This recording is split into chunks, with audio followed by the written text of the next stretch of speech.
Penyelenggaraan Piala Dunia dipercaya akan membangkitkan pariwisata Indonesia. Ratusan miliar rupiah sudah dikeluarkan untuk memperbaiki infrastruktur dan fasilitas sepak bola. Ada 6 kota yang akan secara langsung diuntungkan oleh laga Piala Dunia. Namun tiba-tiba saja ada penolakan dari PDIP. Dan lebih parahnya lagi, Ganjar pun mengeluarkan penolakan. Itu lantas diikuti dengan pernyataan FIFA bahwa pelaksanaan Piala Dunia U20 dibatalkan.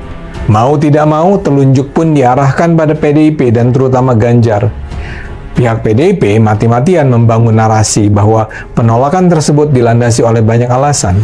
Dari soal konstitusi lah, dari ideologi lah, sejarah lah, atau kondisi politik saat ini.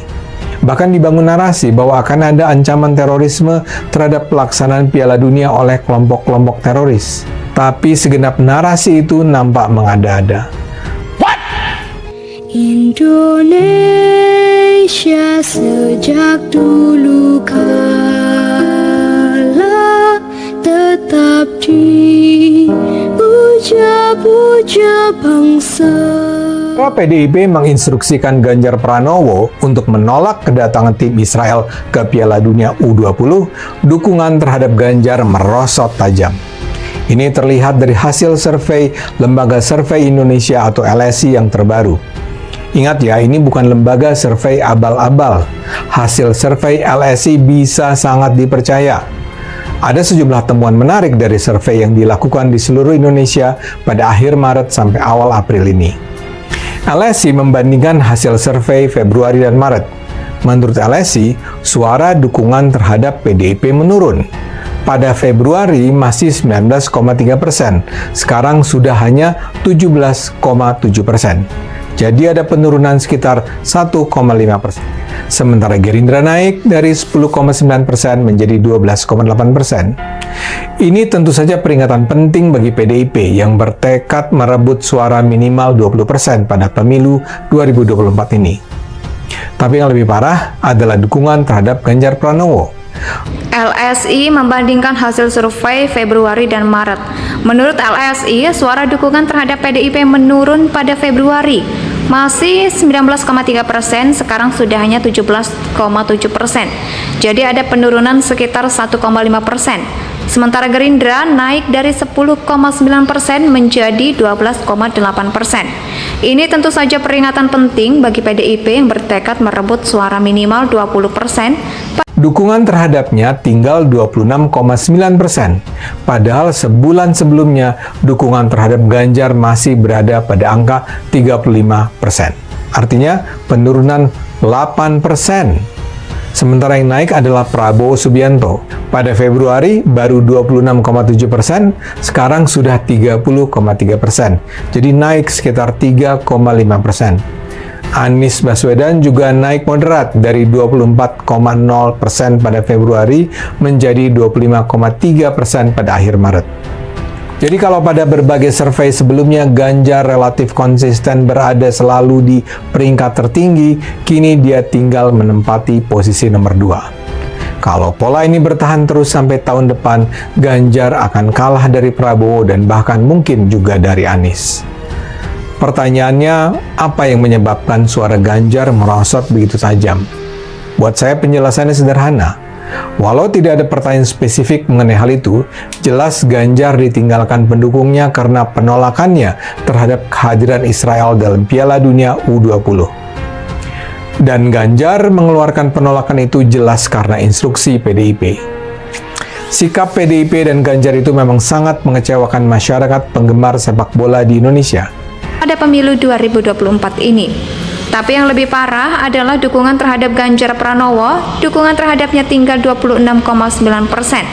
Padahal sebulan sebelumnya dukungan terhadap Ganjar masih berada pada angka 35%, artinya penurunan 8%. Sementara yang naik adalah Prabowo Subianto.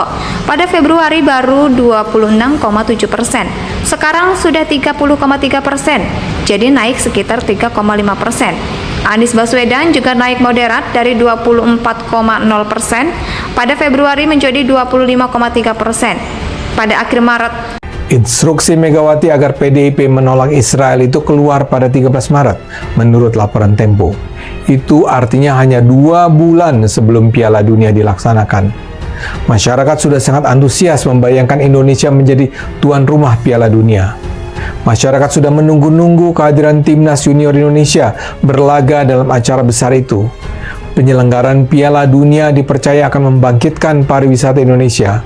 Ratusan miliar rupiah sudah dikeluarkan untuk memperbaiki infrastruktur dan fasilitas sepak bola. Ada 6 kota yang langsung diuntungkan oleh laga Piala Dunia. Namun tiba-tiba saja ada penolakan dari PDIP. Dan lebih parahnya lagi, Ganjar pun mengeluarkan penolakan. Itu lantas diikuti dengan pernyataan FIFA bahwa pelaksanaan Piala Dunia U20 dibatalkan. Mau tidak mau, telunjuk pun diarahkan pada PDIP dan terutama Ganjar. Pihak PDIP mati-matian membangun narasi bahwa penolakan tersebut dilandasi oleh banyak alasan. Dari soal konstitusi lah, dari ideologi lah, sejarah lah, atau kondisi politik saat ini.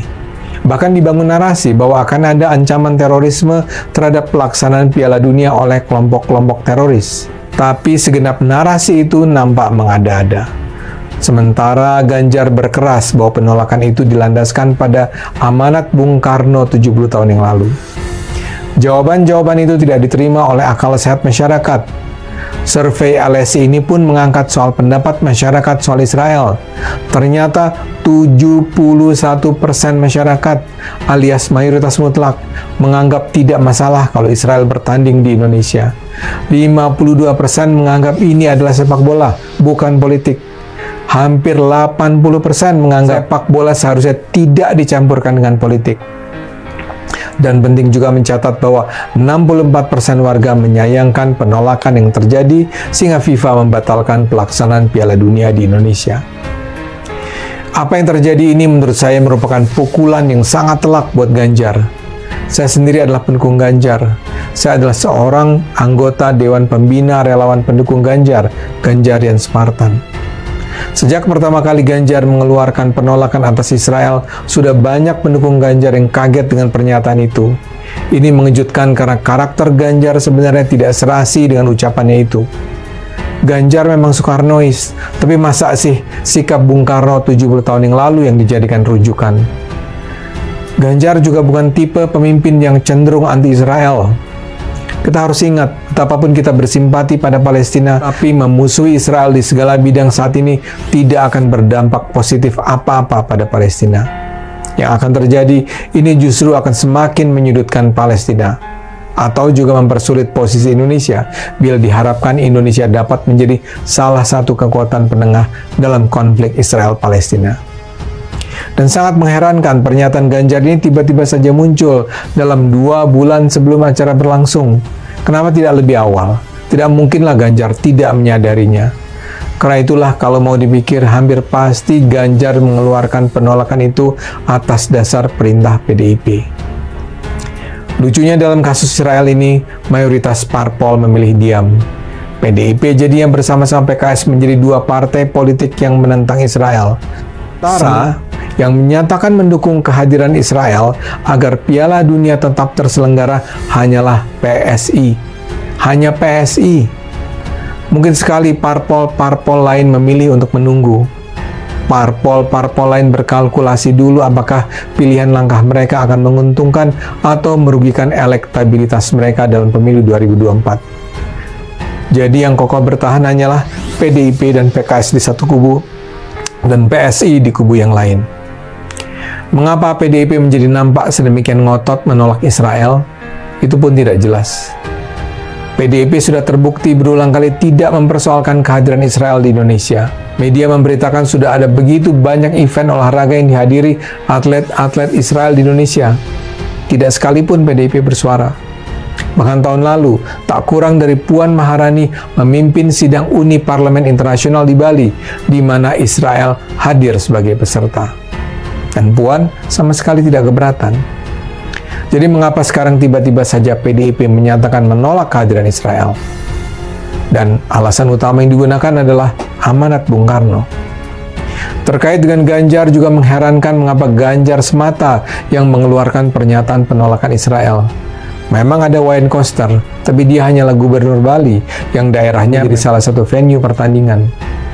Sementara para pejabat tinggi PDIP yang lain tidak memberi pernyataan bersama, kecuali memang sesudah kontroversi ini merebak. Sebagai contoh, mengapa Puan sebagai Ketua DPR tidak mengeluarkan penolakan? Ini semua mengherankan. Karena itulah dalam salah satu video saya yang lalu, saya pernah berspekulasi bahwa Ganjar lah yang harus mengeluarkan penolakan karena kemungkinan dua alasan. Ganjar diuji loyalitasnya atau Ganjar memang sengaja dijebloskan petinggi PDIP yang membencinya. Apapun jawabannya, saat ini kita sudah melihat apa yang diakibatkan instruksi PDIP itu. Suara PDIP menurun, suara Ganjar jeblok. Menyedihkan, tapi itulah fakta. Indonesia tanah air beta, pusaka abadi nan jaya.